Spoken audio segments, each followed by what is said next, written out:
Sixième argument de Mathieu Lavagna. Soi-disant, les évêques sédévacantistes n'auraient pas de juridiction. Au motif qu'ils ont fait ce qu'on appelle des sacres sans mandat. Réponse, c'est totalement faux. Les évêques sédévacantistes ont une juridiction extraordinaire, dite de suppléance. Chose que l'Église a toujours reconnue. Mathieu Lavagna nous oppose la décision de Pie XII concernant les évêques schismatiques chinois. Mais Pie XII, en l'espèce, condamnait ici des sacres sans mandat faits contre le pape.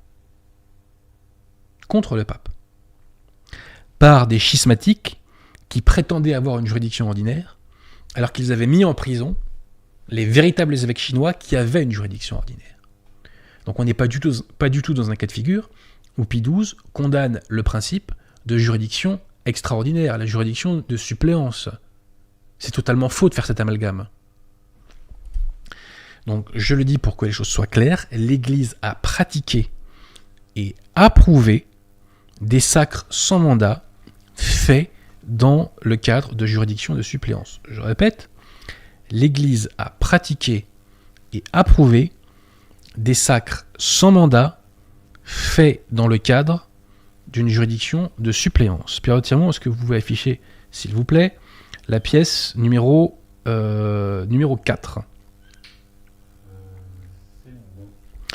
Donc, dans un livre qui a été approuvé par le pape Léon XIII, Dongréa, donc le livre s'appelle « De l'Église et sa divine constitution », Dongréa nous dit que les évêques ont recours à une juridiction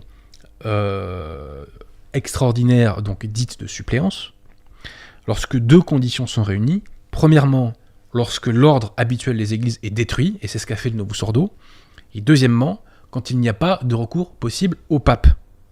C'est notre cas également, puisqu'il n'y a plus de pape. Donc, les conditions dégagées par Dongréa et approuvées par Léon XIII, par une lettre approbative, sont réunies. J'ajoute, pour enfoncer le clou, que saint Eusèbe de Samosate, donc un saint de l'Église catholique, chers amis, a fait des sacres sans mandat. Je répète, un saint de l'Église catholique, saint Eusèbe de Samosate, a fait des sacres sans mandat.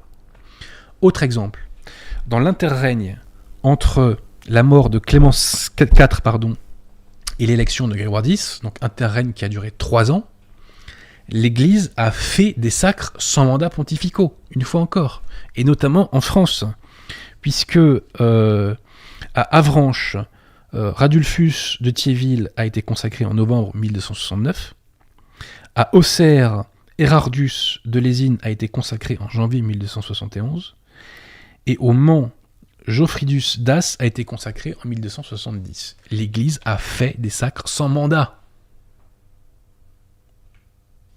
Sans mandat pontificaux.